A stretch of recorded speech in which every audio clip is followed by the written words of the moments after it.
Hello and welcome back to the Science Teaching Movement podcast. This is Lincoln Blandford. We continue our exploration of the female performance course. Now, this time we consider the menopause with respect to performance and the wider impact of this particular transition. We get contemporary and expert medical insights from GP Dr. Jess Laidlaw. We also talk to therapist Zoe McPherson and get that lived experience in addition to the realities of working with clients at this point in the life cycle. I hope you enjoyed this episode of the Science Teaching Movement podcast. Let's get straight to it. Let's have a little bit of an intro to you guys. So this is Lincoln. I do this bit, which is asking the questions typically. Sometimes they're interesting questions, but you guys usually give me much more interesting answers and then usually give me much more interesting questions. So yes, a little bit about you two, and then we can sort of move into a bit more of this sort of the in-depth conversation around the topics itself. So Jess, I'm going to go with you first because I know you've been sort of strongly involved with developing this particular module out. Yeah, thanks, Lincoln. So yeah, my name's Jess. Our full title is Dr. Jess Laidlaw. I'm a GP in the NHS primarily, and also work currently in a public health fellowship role with the local authority, which gives me a nice breadth of experience. But I am a performance fellow at Shapesmith, and I joined the team about a year ago.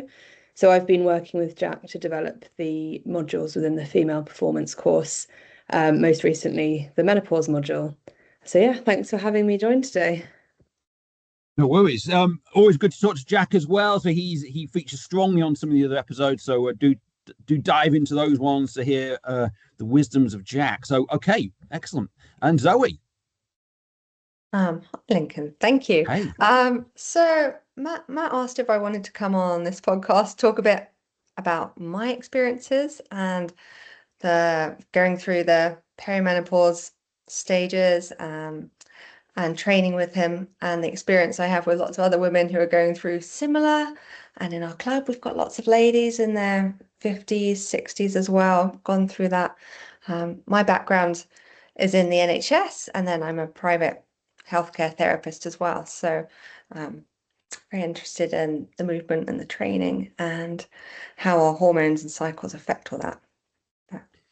Yeah, so I think those themes have been clearly something that's going to come up throughout the whole series. The menstrual cycle was where we started, and clearly that one as well had that theme strongly embedded within it.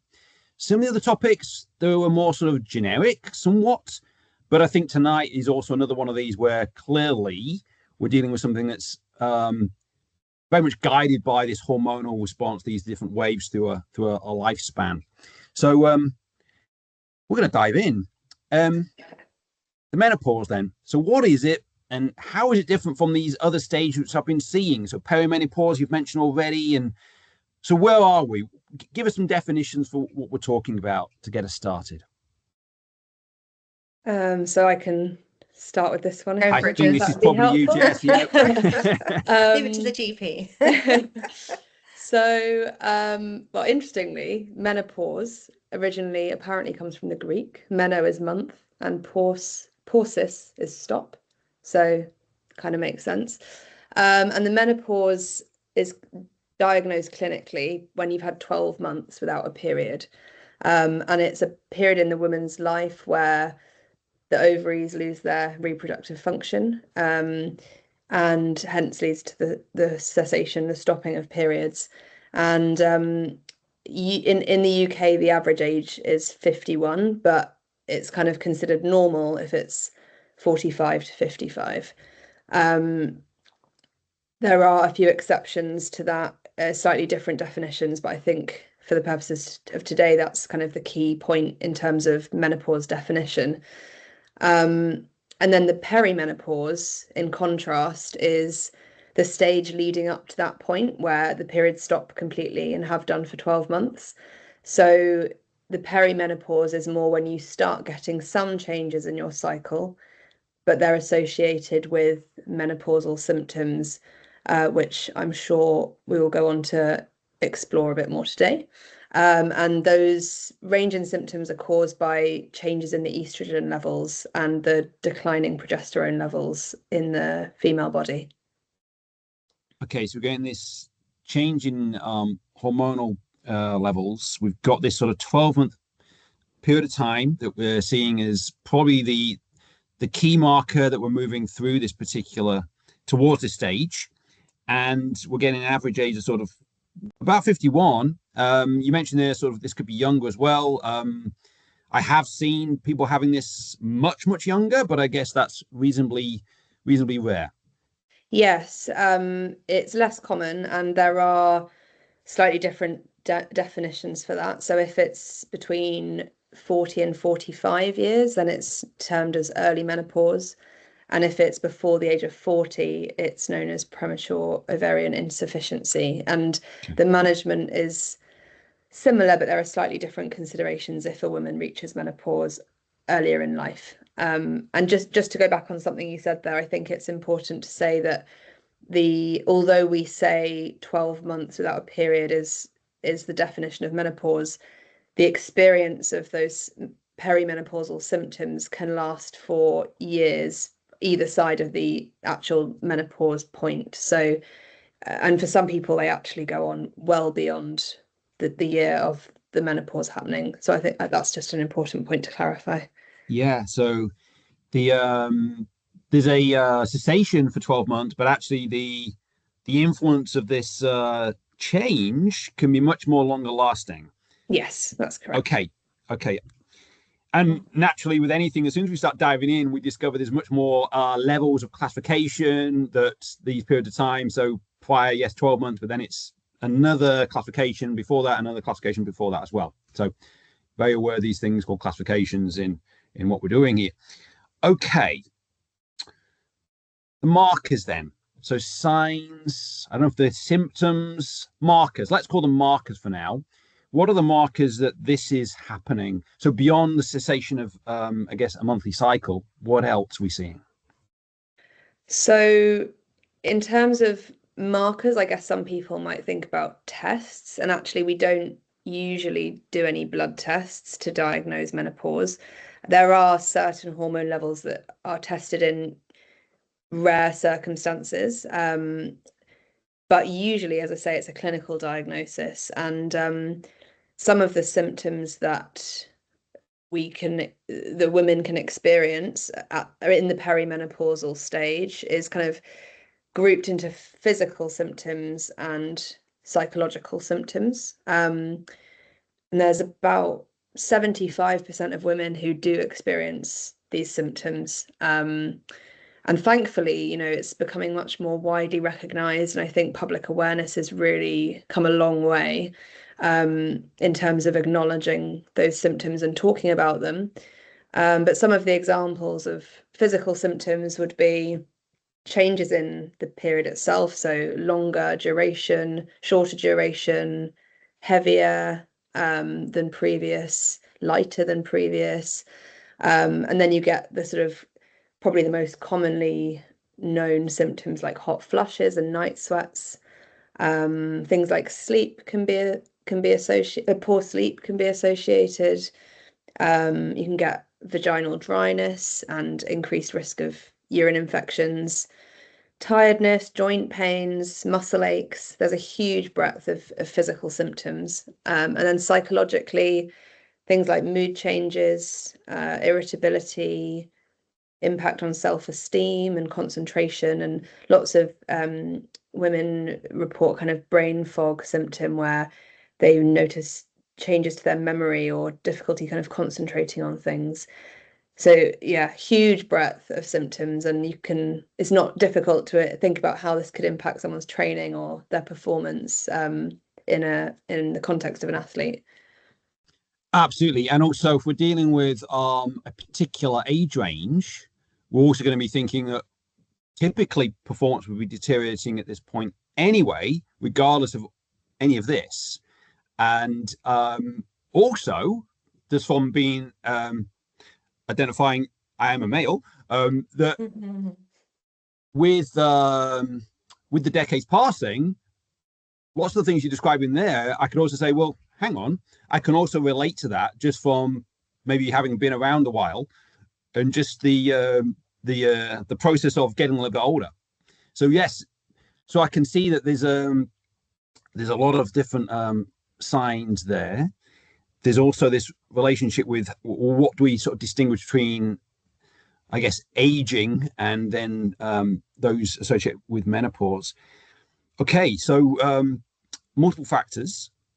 Zoe, I want to bring you in here then. So the description's I'm just given. thinking, what's the difference between aging and menopause? Like, I went round and round the car park looking for my car the other day.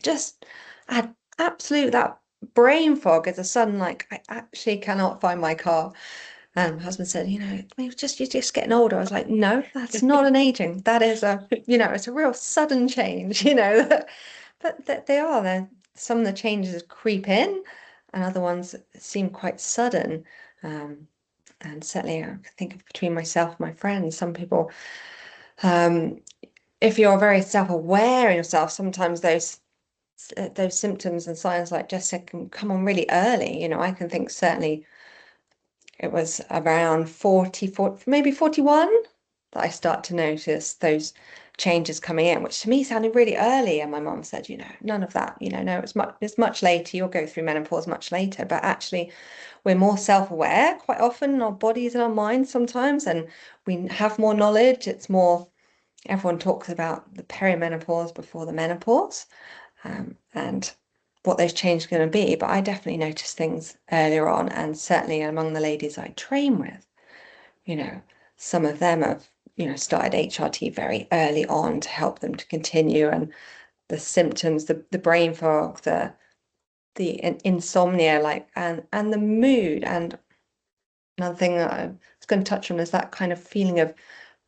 overwhelm for me was like, how do I manage a job and being a parent and training? And suddenly that all became really intense. My mood went out the window with it. That was the biggest thing, certainly. And then you've got to manage the physical effects of it, but the mental side makes it really hard to manage the physical. I digress. And I think some of these symptoms or signs we're describing here, I guess with the increased use of, say, digital technology and the switching of attention continuously during the day, it's probably not helping with this once we enter this particular state. So yeah, exactly. Your nervous system is a little bit fired up anyway, whereas I guess many years ago maybe it was a little bit less for our parents or different generations, but now everyone's quite busy and turned on and switched on. So okay, so we've got more stimulus, we've got also more awareness, but hopefully we've got better understanding. So that's the belief. Medical science is going to help us out here. That's where we're going to want to go with it. So we've nicely sort of described what we're talking about. We've given some of the signs, whether they're markers, the symptoms, what we think is going on, and how we might detect that. We want to then sort of start thinking about the impact on performance. So what are going to be the primary performance markers? So I'm going to use the markers here for performance that we're going to start to see maybe changing. And is it going to be more down the endurance side of things? Is it going to be more down the strength side of things? Is it a muscle mass component? Where do we think we're going to start seeing the changes first? So, I mean, although we know that awareness and understanding is improving, I think there's still a very, very long way to go in terms of research into this area. And unfortunately, most of the studies that I've seen, at least, are very mixed in terms of the findings that have been discovered so far. However, what we do know is the effect of reduced estrogen in the body, which happens in menopause, does lead to reduced muscle mass, and in some studies that does then translate to reduced strength and power. There are some studies which suggest that hormone replacement therapy might be beneficial in terms of not necessarily, I don't know if we can infer that it's reversing those effects, but it can benefit some of those strength and power kind of measures. But well, I could talk a lot about the limitations of the research. There's a lot of confounding factors that come into it. So it's quite hard to draw conclusions, but I guess we've got the direct impact of having reduced estrogen. And then we've also got the impact of all of those other symptoms that I mentioned and how they can impact someone's training and performance in such a different range of ways I don't think we could say it's more strength-based activity or it's more endurance. I think it could apply to all forms of physical activity, and it will depend on the individual athlete as well.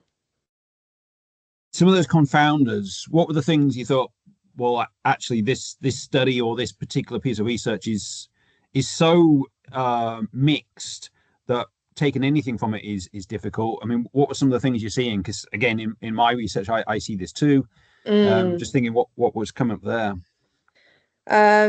So some of the confounding factors or the things that make it very hard to draw conclusions are things like a lot of the studies are based on self-report measures of their menopausal status, for example, and classification of types of physical activity. And then you've got other factors like use of contraception, which a lot of which are hormonal. So that adds another factor into the mix. And then people who've got other health conditions, for example, endocrine conditions, so other conditions which affect the hormones in the body. And then when looking at studies with hormone replacement therapy, I think there's about 50, at least 50 different combinations of options for hormone replacement therapy. So within research, you've got these different doses, different formulations, different duration, how long people have been using HRT. And then you've also got, as with so much research, you've got the participation bias where most studies are looking at fit, healthy females, possibly more white as a higher proportion. And unfortunately, those biases mean it is just really difficult to draw conclusions meaningfully to different groups of the population. Okay, so we always love an N=1 study. So we're going to Zoe and saying training. Yeah. What's different? It's training. So again, this must make it really hard for the studies, but motivation. So I've always loved exercising. I've done high level exercise all through my life, weight training, not a problem. But there's something that just changed. I'm doing a martial art as well. Notice that sudden like drop in this motivation level to maintain the same amount, and whether that's some of the symptoms, like you said, when you're not sleeping so well, you've got more niggles, you start to feel that recovery is just that little bit harder to maintain. Everything feels a little bit more sore, even though you've not done a massive new stimulus. But that it's that motivation, suddenly for me mentally something has changed, and that for me to really push myself, and some of the research, if you listen to some of the out there on the internet, it says, you need to be lifting really heavy, not so much cardio, cut down some of that stuff, but lift really, really heavy, maintain your strength. And when I worked with Matt, he kind of looked and said, but maybe you're doing a bit too much, and actually what makes you feel good is the most important thing, what's going to keep you training through this period. And that was really key for me, is that sometimes my motivation is going to go up and down, and I don't need to push myself to do what I think is the perfect training, or something that, sometimes heavy training will make me feel so sore I might not then be able to train for quite a few days. So actually accepting that maybe there are some changes, we're not always quite sure exactly what it is, but hopefully learning a bit more from you guys and about how this changes, how we might need to adapt to them a little bit. In the motivation, was it before the gym? So as in that bit where you're going, right, I need to go down the gym. Or was it once you were in the gym and you were there ready for that first repetition? Or where was it? The more about? Before you're going. Right, yeah. Okay. Yeah, which has never been a thing for me. Ever, I love training, go driven, but there's something saying, oh no, there's a part of you that perhaps doesn't want to do that. Maybe we'll just go for a walk or spend some time in nature, which is great for us. And yet there's the other part of me going, but I want to compete in jiu-jitsu. I want to stay strong and fit. What's kind of like, I need to fit something in. Does that make sense? It's a bit of a battle. There's something changed. And when I go and fight people sometimes, and again, we talked about the period, sometimes you can have much shorter cycles and sometimes longer. And I'd found out that I'd work with my cycle a bit more. We talk about it a lot in martial arts, working with your cycle. And yet I will bleed every 2 weeks pretty much, which then means you don't always you're feeling a bit rubbish up and down. And I've got other ladies who they take a lot longer, like Jess said, maybe 35, 40 days. And they're like, oh, I feel rubbish for so long before I actually then have a cycle and feel great. I've got my estrogen coming in again. So I think those bits also maybe play into that motivation a bit. The recovery, you talked about the recovery maybe taking longer, or the effects of the training being more noticeable. And this is sort of what, day 1, day 2 is this? Or is it taking longer to recover? So what's my question? Is it you're more sore day 1, day 2, or it takes longer to recover? I feel I'm at the stage now, and obviously I'm 45, so I've maybe got quite a bit long to go with this, but I have cut my training down through Maximize, doing more power, a little bit lighter weights, but more power. And I do a lot of fascial work, kind of trying to keep the spring, and much shorter sessions. Whereas I used to go to the gym for an hour and a quarter, I now go for 35, 40 minutes. I don't have that level of soreness so much. And I make sure I sleep. I've done everything to try and help the sleep to be better. That definitely helps. But it's a lot to focus on to look after yourself. But if you want to compete and train at high level as you get into the stage, I think you need a little bit more to support what you didn't when you were younger, and you could just, go out for a late night, wake up, get up, train. I look at some of the 25-year-olds in my jiu-jitsu class, and they're like, they train twice the night before, they get up at 5 o'clock in the morning with me to train. I'm like, if I train in that evening, even if I sleep well, I get up the next day and I can do it, but I know I have to be a little bit lower key, and I think we arrived at the conclusion in the recovery strategy session that sleep was king, and everything else really was what else can help alongside sleep. So sleep is really my Achilles heel for sure.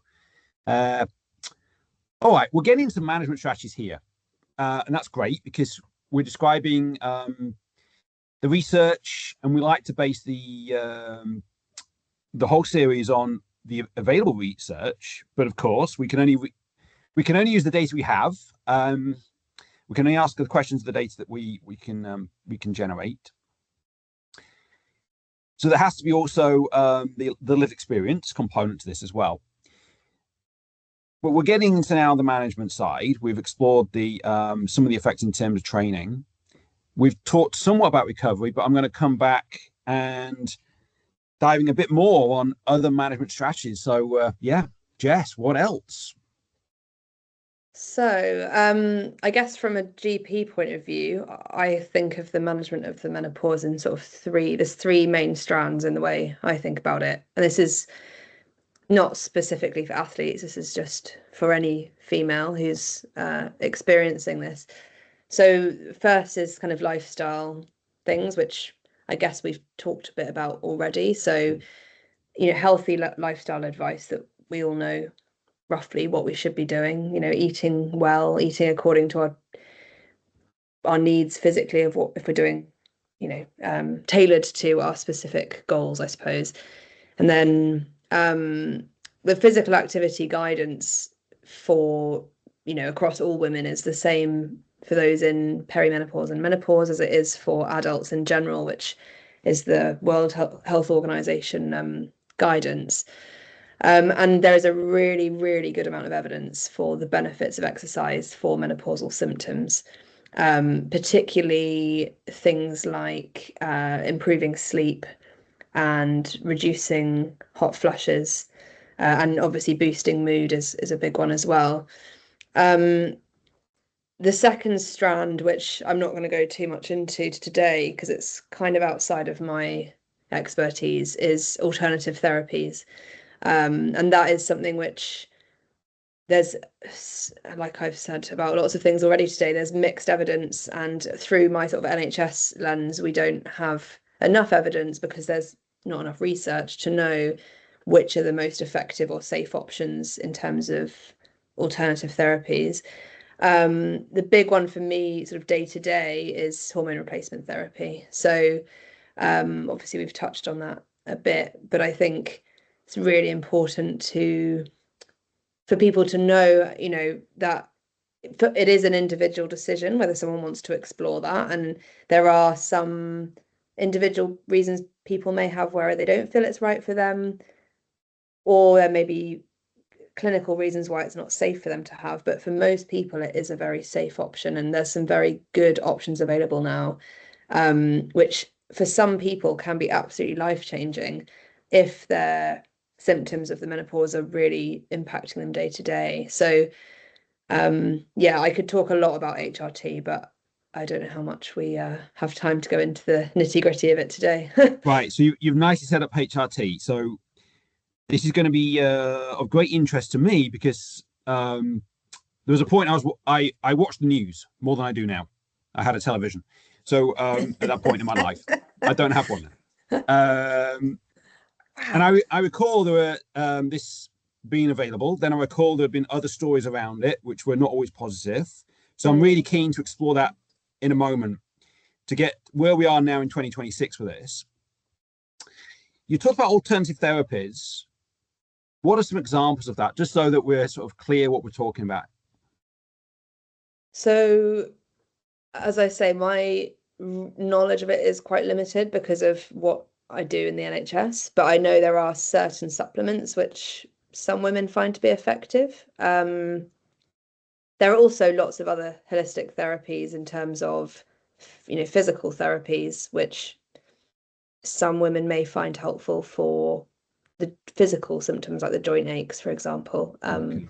I don't know if Zoe's got any personal or experience with that to bring in. Yeah, that's what I work Zoe, with, dive in. day in, day out. I've just had two ladies in tonight, actually in their 50s, because and I always refer them to a physio, to see, strength wise, getting them exercising. And a lot of them say they lose confidence with their bodies. They get a niggle and get told it takes a lot longer to get better, like a tendon issue.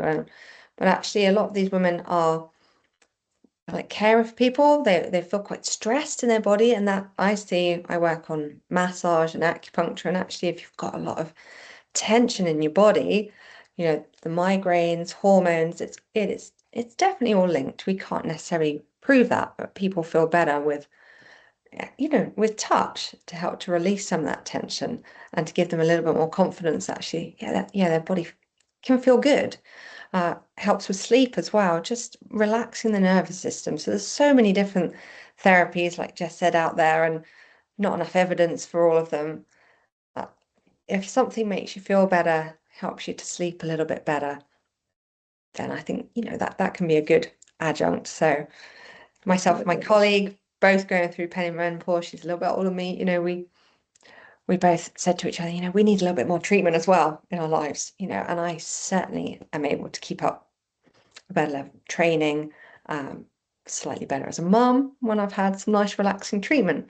Sometimes it's really difficult to fit that in yourself, and actually having someone to give you a little bit of time and treatment can help you feel a little bit better.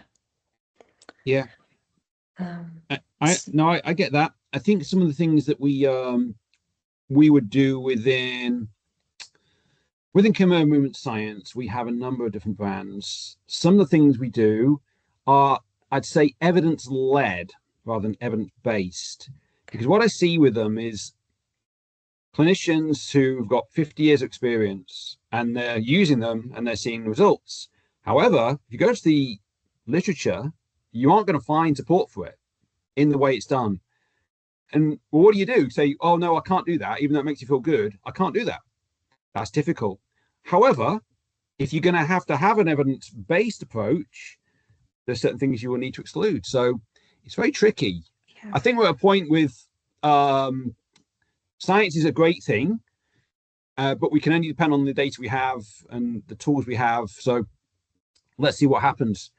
Hopefully, with the belief in that science will get us there in the end. And also, Yes. you know, that n equals 1 component, and you're talking about having time devoted to you by somebody else, the power of touch. I think all these things are valuable, but turning that into a rigorous study is sometimes tough. So, Oh, absolutely. yeah. Yeah. So hopefully we'll get there. Right, HRT. So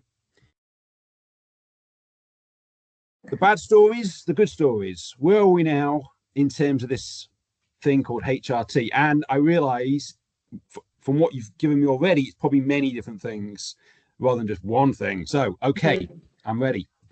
So I guess to go to from the start of what it is, HRT is hormone replacement therapy. It's a replacement of the hormones that are reducing or are unstable whilst they reduce in perimenopause and menopause. So the primary hormones we're talking about with HRT is estrogen and progesterone.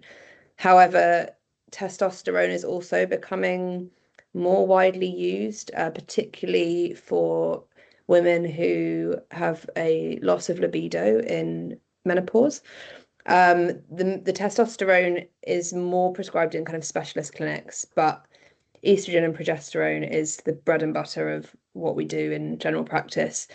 It's come a long way over recent years, because I think there was a lot of misinformation out there about the risks, but also there are safer forms that are now available. So, for example, some of the forms in which we can give estrogen is an oral tablet, which is slightly higher risk than some of the other options. The most popular things are transdermal, so through the skin. There's things like patches, gels, sprays. They're very, very popular options, and they're quite easy to change the dosage as to the response someone has to it. And then for progesterone, that can similarly be given orally. It can be given through the Mirena coil, which is also doubles up as contraception if that's something that a woman wants. And also in patch form as well. So yeah, lots of different combinations. And we tend to kind of review it every 3 months or so when we're stabilizing someone on the right dose, because every woman will have slightly different response to it, and it takes a bit of tweaking to find the right dose and minimize potential side effects, and get that right sort of therapeutic window where they're getting the most benefit from it. I guess it is worth just acknowledging there are a few rare but important risks risks and side effects that can come with it. So obviously it's available through GPs and gynecology clinics, where they would talk a lady through like all of those things and tailor it to that individual before prescribing it. But certainly, I think we've come a long way in terms of our understanding of HRT and the different forms available, which just make it easier to tailor it to an individual woman's needs and preferences. Okay, so there's many ways to give the dosages. Again, it's a bit of a try to what sees works for that particular individual you're working with at the time. And I'm also understanding that it's for a limited period. So it's not something that you are on this medication now for the rest of your life. It's only during this particular time slot. Yes. I mean, preferably that is the way it is. I have seen some women who are absolutely adamant they want to stay on it indefinitely. And that is a little challenging from a GP point of view, because the risks associated with HRT do increase the more years that you take it. So obviously it's always going to be a shared decision. And if someone feels that it's really very beneficial for them and perhaps they've tried reducing it and it's not they've not enjoyed the way that that's turned out, then it is ultimately that patient's decision. But what we tend to do is just review it every year. And there may be a point where a woman chooses to maybe think about reducing it down and just see how that's going. And for most people, it's not something they stay on long term, but it's maybe over a few years. I don't have the stats on the average length of use actually, but that would be quite interesting to know. And what is also interesting there is the individual deciding that they want to stay with it. That what's the HRT doing for you at that point? Because it seems that it's a transition type medication to take you to that place to get you through a particular period of time, or is that maybe not how supposed to No, be I think isn't it? for most people that is true. I mean, there are some people who are I think we could say unlucky in the fact that their menopausal symptoms, particularly the hot flushes, can go on for years and years and years after they reach the menopause. And it's not that common, but it can happen. And for those people in particular, I mean, I haven't gone into it today, but there are other alternative non-hormonal treatment options for those symptoms, which it would be a kind of regular discussion. Is that, should we try something non-hormonal and see if that helps? Because that might be a safer option for you long term if we are looking at this continuing something to help with this for for years to come. But it's always going to be a bit of trial and error because no one can see into the future and know when the symptoms are going to settle down. Yeah. Okay. Two things come to mind with this one is I mean, very topical right now is the sort of the climate anxiety story of, well, if we're going to have 38 degrees or above 30-degree days for a period of time, and this is going to extend to the night, then this isn't going to help anybody who's experiencing these particular component of the menopause or these perimenopausal symptoms. But also thermoregulation in terms of exercise, which is massive in terms of performance, certainly with an endurance component. As you say, the most commonly known symptom is this, but then put it into this context, I can see that's more impactful, let's say. Has that been something that's come up, actually? Yeah. I mean, and then sort of exercise intolerance in the heat. Yeah. Yeah, I can definitely vouch for that. Yeah, feeling that. You just, I was talking with another client about how, where you used to sleep under a duvet or wear a certain level of clothes, and then suddenly, similar to me, another very active person doesn't get hot flushes and stuff, but your whole level of, you just feel hotter the whole time at certain points, particularly. And yeah, certainly that intolerance of, I could see how that would affect you in exercise, and certainly could say I've definitely felt that in a difference, although it's quite hard to quantify or know exactly how that's affecting you. But I can imagine performance-wise, sometimes if you're having to exercise in a really hot place as well. Yeah, spinning that back to the sort of the endurance type, if that was your performance goals were based around that, I could see that being incredibly impactful. Okay, now I've got a question here, which is, given this is a function of age, what are the positives?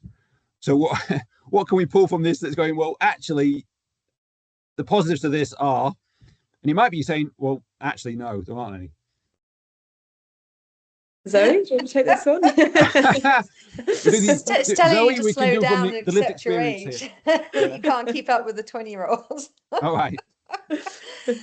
Oh, it's empowerment, but actually, I see it as like it's a new bit of learning as well, and it's also passing on to other younger athletes who are going through the same.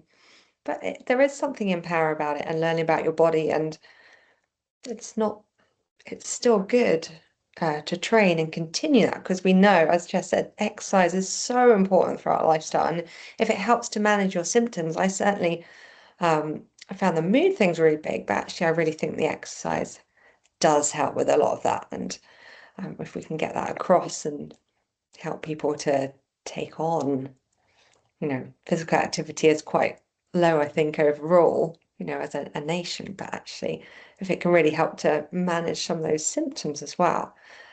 And I don't know, the loss of muscle mass that we talk about. You know, I feel it's harder to maintain strength, but maybe I've just been lucky. I still feel stronger now just by modify my training with a bit of guidance from Matt on, you know, what's appropriate for a different age group. And then there's a certain level of it. Maybe the positive is, you know, doing a little bit less, enjoying other things a little bit more, but still maintaining enough to keep you strong and train. That's the balance. I did quite like what you said when you said, maybe my motivation to go to the gym wasn't quite as high. So you went for a walk in the countryside instead. But what was still good about that, you weren't going, oh, no, I'm going to sit down and just sort of watch the television. You were still out there doing activity, which again, might not be the standard for everyone.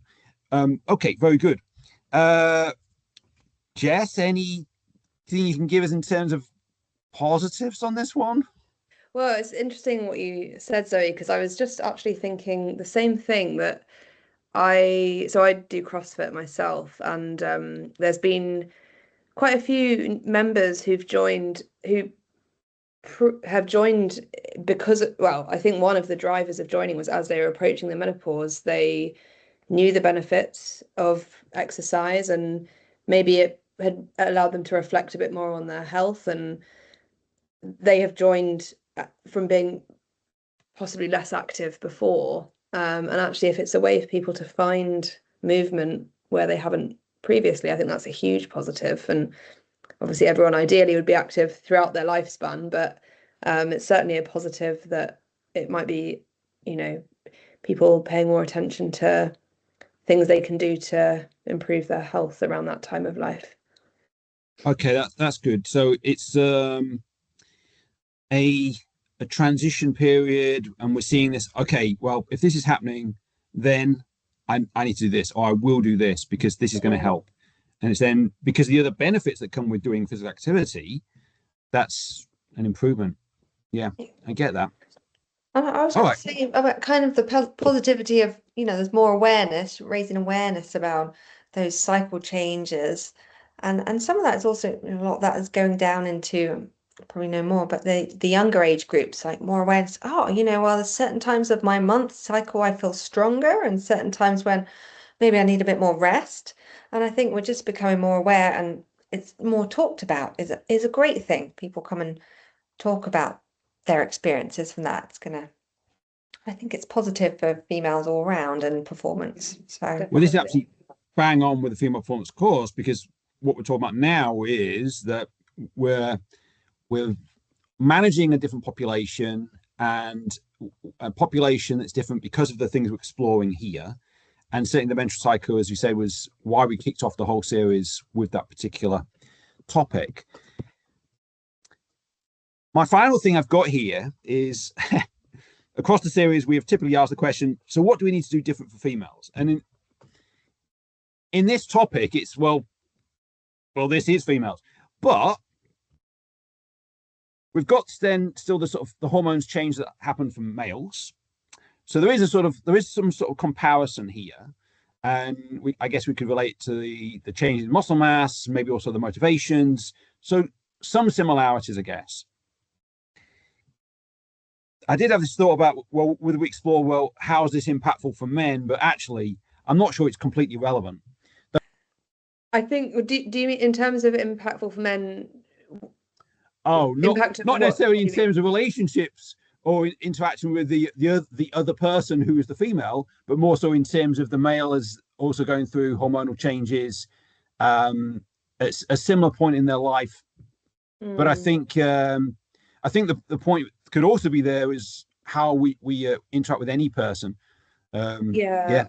I think when you asked what do we do differently for females, I think my answer to that would be, and this is the same for men and women, I think you can't have a one size fits all approach to women and another one for men, because every woman's experience of the menopause is going to be really different, and it just is more, you know, we should be focusing on individualizing training and responding to symptoms and how someone's feeling day to day, and having perhaps some more flexibility in an approach, and just opening up channels of communication. And I think there was a really nice bit of research I found that was about the relationship with coaches and athletes who were, perimenopausal or menopausal, and the lack of awareness in coaching teams can have such a huge detrimental effect, and can it increase the risk of women disengaging from sport altogether. And so by kind of coaches being empowered and have improved confidence perhaps in having those conversations, whether they're male or female coaches, to allow women to feel like they can talk about their symptoms and normalize conversations about it, and maybe adjusting training based on how someone's symptoms are from day to day, then that's going to have a hugely beneficial impact on someone's experience of physical activity. Yeah, perfect. I think that's, again, this individualized approach, and we're offering more ways to profile the individual by talking about this topic tonight, and offering the content that's in the course. Another way to profile the individual, if these are specific factors that are influencing the performance, well, let's discover what works for this particular person. Zoe, final points, I guess, in terms of that, because that is very much the individual experience, isn't it? Individual. Yeah, I feel very lucky to have been able to find a coach who Matt has treated exactly like that. He's given me an understanding, enhanced my understanding of how my estrogen changes, how that affect my mood. And, when I have struggled with an injury, how do we work around this? And how much rest do you need to give yourself? And the periodization of training. And it's been totally individualized for me, and all the stuff that's gone on. And, that makes a huge difference to me continuing my training, continuing to compete. I think it's great. So the more there's people around to do that, and courses to teach ladies about that, fantastic. Yeah, I think all right. So I think that's an excellent place to arrive to at this particular point. Developing the understanding to better profile the individual, whoever they are. So very good. Well, thank you for your time and input and insights, and and for going through with my questions here as best we could. But yeah, thank you very much. Thanks for having us. You're very welcome. No, it's been excellent. I'll say good night. Oh, thank you. Thank you, Great Lincoln. to meet you both. Yeah, you too, Zoe. And you guys, yeah. Thanks a lot. Bye-bye. Bye.